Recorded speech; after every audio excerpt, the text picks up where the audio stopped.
It's UofL Today on 93.9 The Ville. Here's your host, Mark Hebert. And welcome to UofL Today with Mark Hebert here on 93.9 The Ville.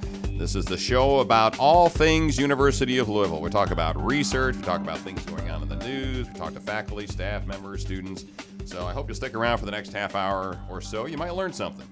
So what do we got in the second half of the show? Why is there a racial gap in the number of cervical cancer deaths? A UofL researcher has some, but not all, of those answers. But first, you've heard the old wives' tale that you'll catch a flu if you stay out in the cold too long. Well, it turns out that may not be so much of an old wives' tale, at least not entirely. Dr. Forrest Arnold is with the University of Louisville Physicians, ULP. He also teaches classes about infectious diseases at the UofL Medical School, and he's here to talk about colds and flu. Great subjects there, Dr. Arnold. That is my career. That is your career, colds and flu, huh? Well, we're in March, and is this not the peak flu season? It is. I think a lot of people think the peak flu season is the dead of winter at the turn of the year, but in Kentucky, it's towards the end of March, and even last year, it was the first week of April we peaked out with flu. Why is that? Why isn't it in the middle of December and January when it's really cold outside? Why is it in March or perhaps April? I think because we're a little farther south, so as the farther north you go, the peak is a little earlier. But we're just enough south that if for whatever reason it peaks at the end of March here. Okay. And what percentage of people in Kentucky, do you have any idea how many people get vaccines and how many don't, or across the United States? Because I always get my flu vaccine, but there's a lot of people who don't. Right. I did look that up right before I came, and it's 4 out of 11 people got the vaccine. So it's kind of a weird number. So 36%. Yeah, See, about a third. So I'm math pretty good on that? See, yeah, very good. So only 36% of people get the flu vaccine.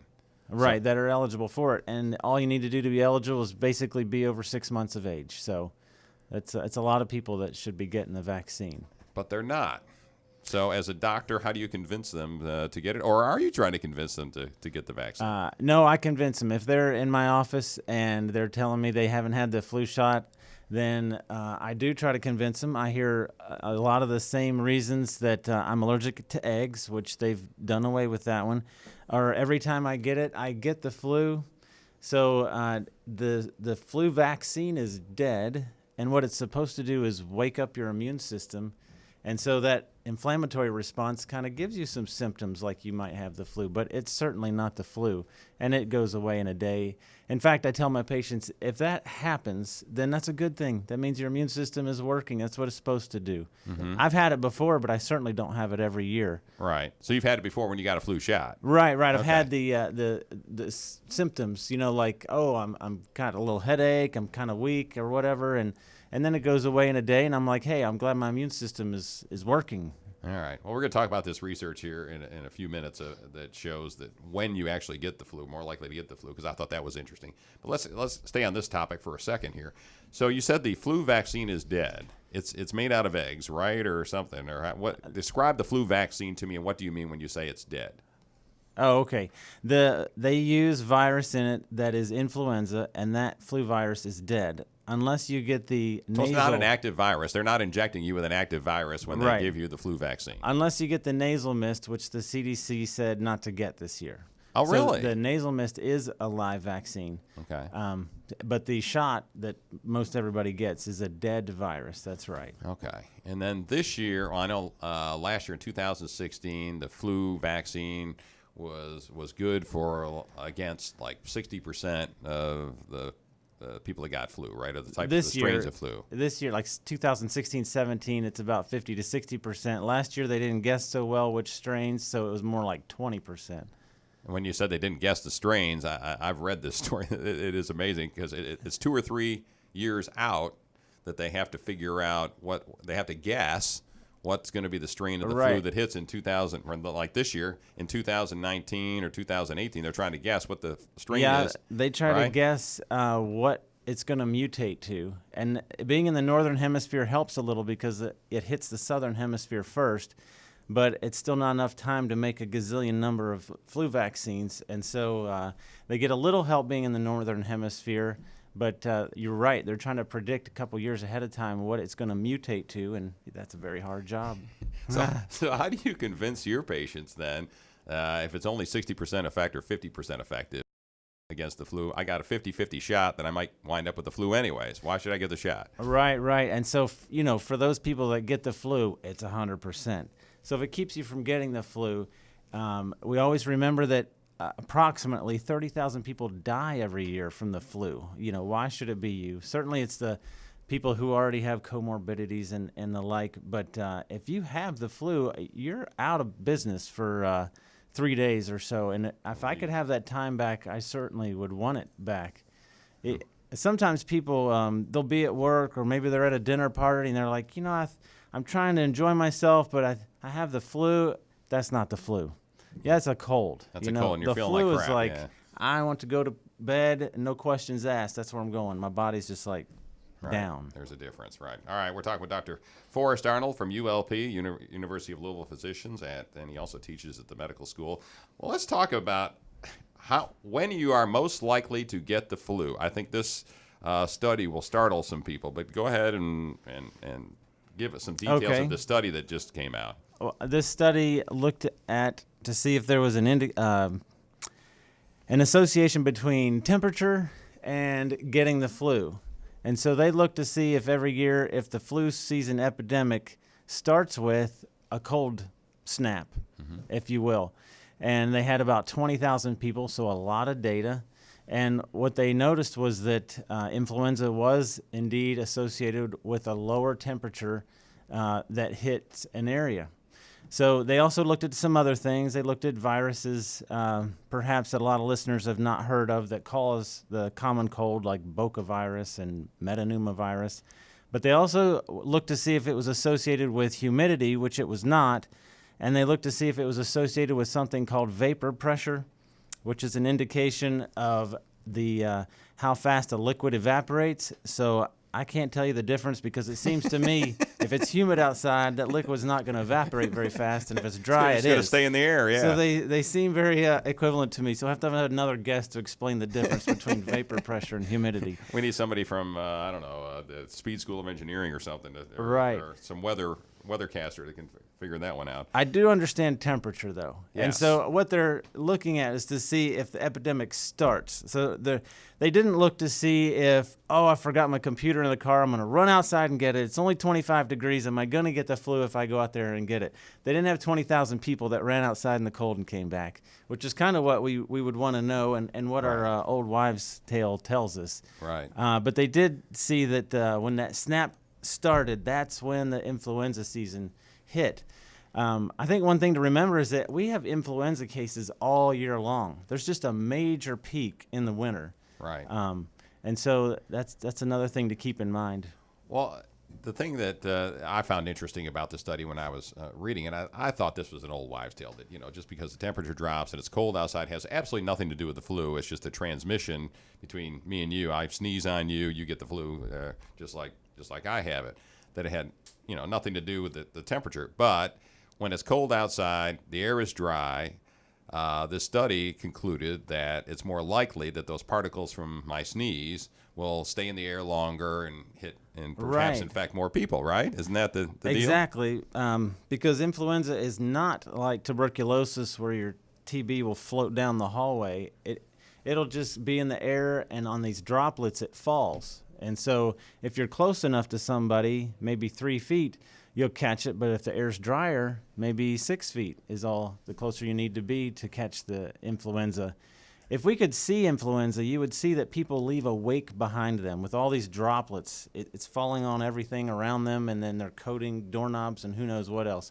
When it's cold outside, I think of, everybody gets together inside, and then you've got more transmission that way of the people that actually have it.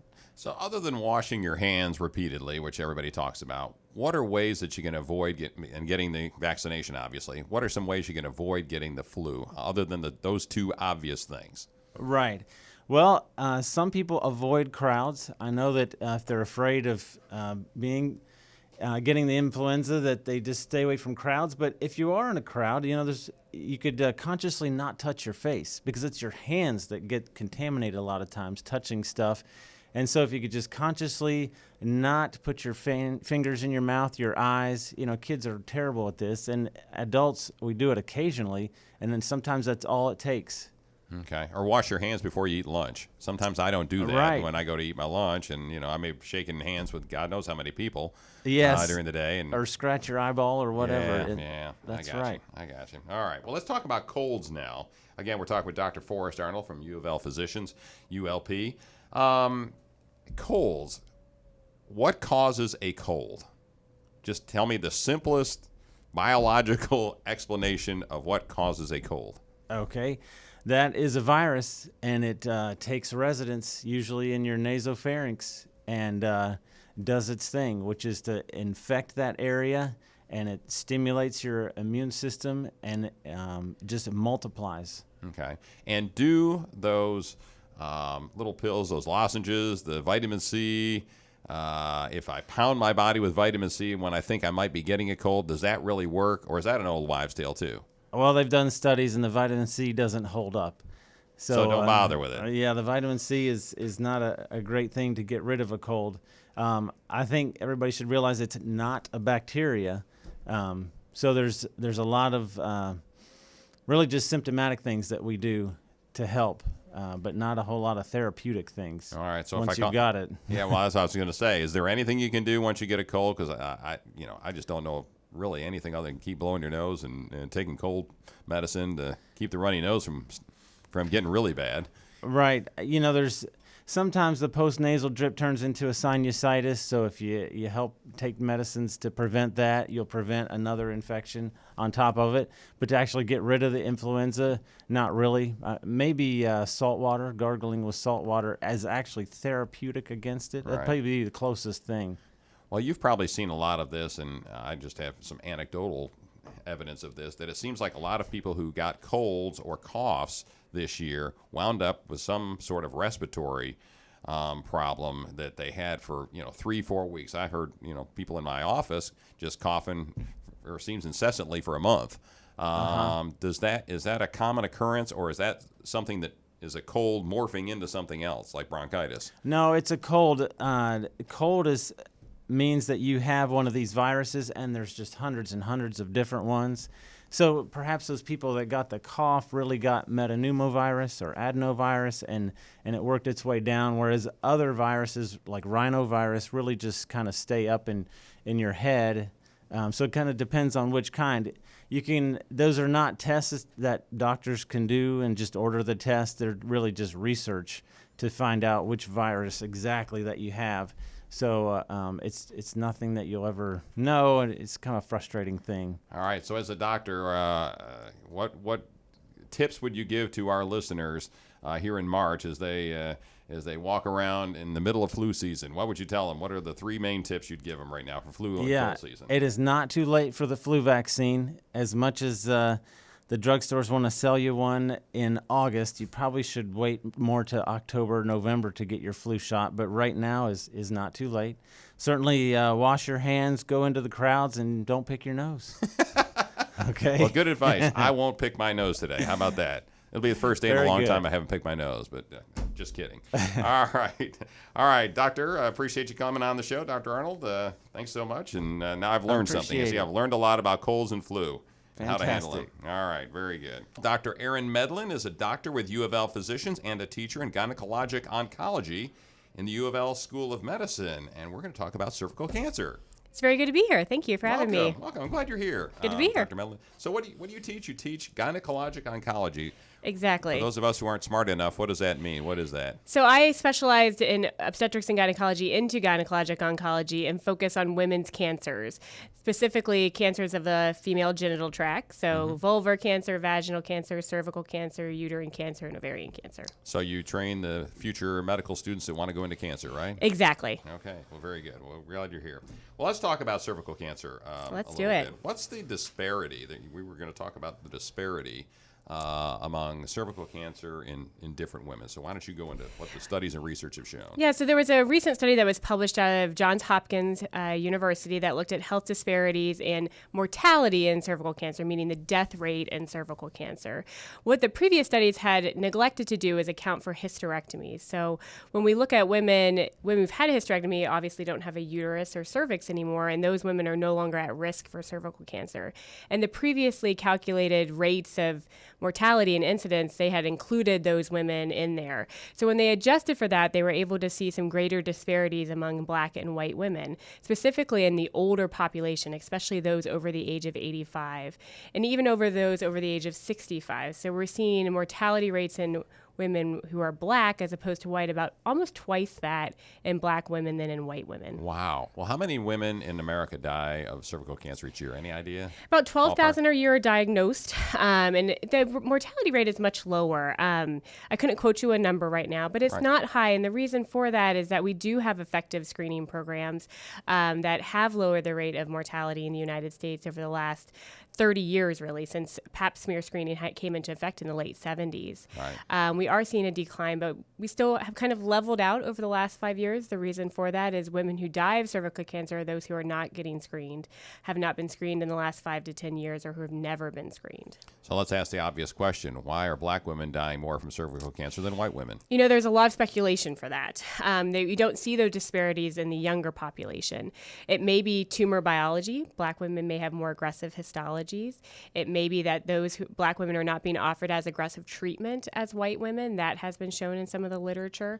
It could be access to care and access to affordable health care. All of those are probably playing a factor into the disparities that we're seeing, but nothing has really shook out as a one cause for that. Are we seeing that in Louisville? Is it any different than any other city in the Louisville U.S.? is probably more so than in other really? cities. And the reason for that is cervix cancer is extremely high in the state of Kentucky, one of the highest incidents in the country.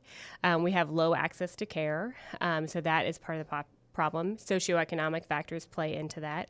And we have a disparity between Blacks and whites here, and I would anticipate that is seen in cervix cancer as well. And so just the access to care, is that the main reason that Kentuckians have a higher rate of cervical cancer? There is probably that. Smoking plays a big part into the pathogens. How does smoking play into cervical cancer? Cervical cancer is caused by a virus, HPV, the vast majority of cervix cancer. Smoking diminishes your ability to fight viral infections. HPV is no stranger to that. So, while that immune system is going down, cervical cancer is allowed to rear its ugly head, and we see more in smoking populations. And unfortunately, the state of Kentucky has a high prevalence of smoking. So our bad habits as Kentuckians are leading to more cervical cancer than the rest of the country. Vaccinations, the HPV vaccine, there's been a lot of controversy about it.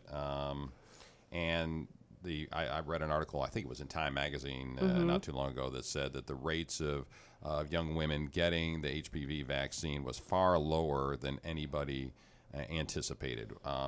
Why is that, and what do you recommend? The reason for that, so yes, it is absolutely correct that the rates of vaccination are much lower in the United States and in a lot of other industrialized countries. Only about 30% of young girls and boys will complete the 3-shot series.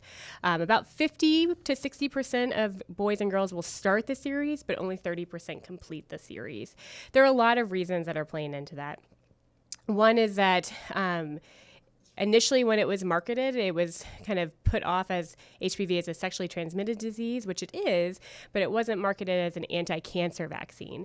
And that has played into some prejudices we have about sexual activity in young girls and young boys. People had a theory that it would promote sexual promiscuity among teens. That has not shown to be true, but that still kind of plays into people not recommending it. We're also not seeing providers recommend it as much as other vaccines. So although providers are aware that there's a link between HPV or HPV virus and cervix cancer, as well as anogenital cancers and neurooropharyngeal cancers, only about 20% of providers are recommending it routinely. So it goes both ways. Both people are not seeking it out or have reasons that they don't want to get it, and providers are not recommending as much as we should. All right, we're talking to Dr. Erin Medlin, who's a doctor with UofL Physicians and a teacher in gynecologic oncology in the UofL School of Medicine, and we're talking about cervical cancer. On that vaccine, it's the first vaccine that stops cancer, right? Yeah. And so, you'd think that most people around the world are thinking, holy cow, well, we ought to get that vaccine. Absolutely. But there's been some pushback, and even I think a former or a current UofL faculty member has said that, in her opinion, it causes more harm, potentially more harm than good. So what do you, as a physician, what do you tell the parents who come in and say, you know what, I've heard mixed reviews on this. I'm not sure what to do. My 14-year-old daughter, we think we ought to get her the shot, but we're not so sure about it. So what do you tell them? So I tell these patients that it is a vaccine that prevents cancer. The majority of teens and even adults will clear the HPV virus. 70% of people will clear the HPV virus, but that ability dwindles as we age. You are likely to reacquire HPV later on in life. It is ubiquitous in our environment, and so you're likely to acquire it and could go on to develop cervical cancer. The studies that have been done with the HPV vaccine have given about 60 million injections. The risk of adverse effects is extremely low. A lot of the adverse events that we've seen in the media, some girls who have fainted or had a lot of these issues, have shown not to be related to the vaccine and caused a lot of smoke where there was no fire. Right. So as a healthcare provider for women, I absolutely recommend it. As a provider who takes care of young women who have cervix cancer who may die of this disease, I absolutely recommend the HPV vaccine. All right. And if I get cervical cancer, well, I'm not going to get cervical cancer, Yes, but you you will might. What are the odds that I can beat it? You said that the death rate was pretty low, but so are the odds, assuming I can get treatment early, are they pretty good that I'm going to live? The odds that you will live are extremely good. Most cervical cancer in this country, because of screening, is caught early, and their chances of survival are close to 90%, even higher for early stage disease. And even advanced stage disease, it can be cured. We recommend that women get screening at appropriate intervals. Those intervals are different based on your age group, but that can help to catch cancer early or to prevent early lesions from becoming cancer. And what are the things that women should look for that might lead them to believe they perhaps have cervical cancer, or do you just not know? So there are some symptoms that can kind of heighten your awareness to maybe you have cervical cancer. If you're having bleeding after intercourse or abnormal spotting in between periods, that can be a sign of cervical cancer. Abnormal discharge, that's different for you. Those are really kind of the big things that may heighten you to cervix cancer, and really just making sure that you're seeing your doctor every year and reporting those complaints or concerns and making sure you're getting a pelvic exam when you need it. How often should women get pap smears? So it depends on the age. For women under the age of 21, pap smears are not recommended. From the age of 20. Why not? What's the reason deal? being is because most young girls will clear the HPV virus. We used to pap people at the age of 18 or 3 years after they started intercourse, and we were doing a lot of procedures on cervixes that didn't need to be done that could have consequences later on in life from over-treatment. So now we have loosened some of those guidelines and start pap smears at the age of 21. Those should be done every 3 years up until the age of 29. At the age of 30 to 65, women should get pap smears with HPV testing every 5 years or a pap smear alone every 3 years. So more testing after age 30? Is that right? Less testing after age 30. Every after age 5 years if you're getting Okay. the pap test with the HPV test. Okay. There's also recently, I think we'll see a shift in our society that will go a lot towards HPV testing. So an HPV alone test was approved for women over the age of 25 as the primary form of screening. And what percentage of women out there in the United States are actually going every 3 years to get the pap You know, smears? it's actually a lot of women do go every 3 years. Really? Or every. I suspected the percentage was pretty yeah, low. But so a lot of people do get screened, and the Affordable Care Act and other kind of health expansions have allowed for preventative care to be covered. For women who have cervix cancer, the majority of them are not screened within the last 5 years. So that is what we are seeing, kind of the after effects of not being screened, is that you have those are the women that go on to develop cervical cancer. We're talking with Dr. Erin Medlin from the University of Louisville. I saw something and heard something about vinegar being used to combat cervical cancer. Explain how that works. So for women, it's mostly done in the third world or developing countries that at the time, instead of doing a pap smear where you have to get samples of cells, they have to be read by a pathologist, and you have to then get those results back. For women who have live far and wide in Africa and other countries that don't have easy access to care, what they're doing is having them come in. They apply acetic acid or vinegar to the cervix, and they're able to see changes on the cervix that may be early changes for cervical cancer. And what they're able to do then is to biopsy or treat at that time, as opposed to having this waiting period where they may not find that woman again before she goes on to develop cervical cancer. So it's a detection method. It is a detection method. It's pretty good. We don't use it a lot in this country because we have better ways that people follow up a little bit better and have better means to get back to the doctor. But it is an effective strategy that's used in the developing world. What's in the vinegar that makes cervical cancer perhaps show up? How's that work? It helps to dry out the cells, and so you're able to see changes a little easier. And is this being used all over the world in some third world countries, or are these just Americans that are doctors that are going to Africa and doing this? It is being used kind of all over the world as a screening method. In the United States, what often happens is you do a pap smear. If that's abnormal, you get something called a colposcopy, which uses vinegar to detect those changes and do biopsies at that time. Okay. What would you tell guys who have wives and girlfriends about cervical cancer and whether they should be the ones prodding their loved ones to go get checked? And I would say to men that they are also candidates for the HPV vaccine. So it has been approved for boys as well as for girls, and they are. And explain why that is. The reason being is that HPV is communicated between the two, and so sexually transmitted. And although things like anal cancer, penile cancer, or pharyngeal cancer are much less common HPV-associated diseases than cervical cancer, they are still HPV-associated diseases, and they are susceptible to those. And so the HPV vaccine may benefit them as well. But would you also tell them, I kind of interrupted you, would you also tell them, hey, tell your wife or girlfriend to go get checked? Yes, tell your wife, girlfriend, get your children vaccinated, make sure they're keeping up with their pap smears and other things. And any final notes to the women out there who are listening to this program about cervical cancer? My final note would be that get screening when you're supposed to. And so it's really, as a provider who takes care of women with cancer, the greatest complaint that most people have is, I wish I would have gotten screening sooner. I wish I would have kept up with my doctor, or that I've seen a doctor a lot and maybe they just weren't aware that they weren't getting the screening they were supposed to have. So making sure that they're asking for that, be an advocate for yourself, and get vaccinated. Very good. Dr. Erin Medlin from ULP and gynecologic oncology teacher at UofL School of Medicine. Appreciate you being on the show. Great to be here. Thank you for having me. All right. We always try and wrap up these programs with a Did You Know segment, a little trivia about the University of Louisville. So here's your Did You Know segment for today. Oh, dear. No, it's a good one.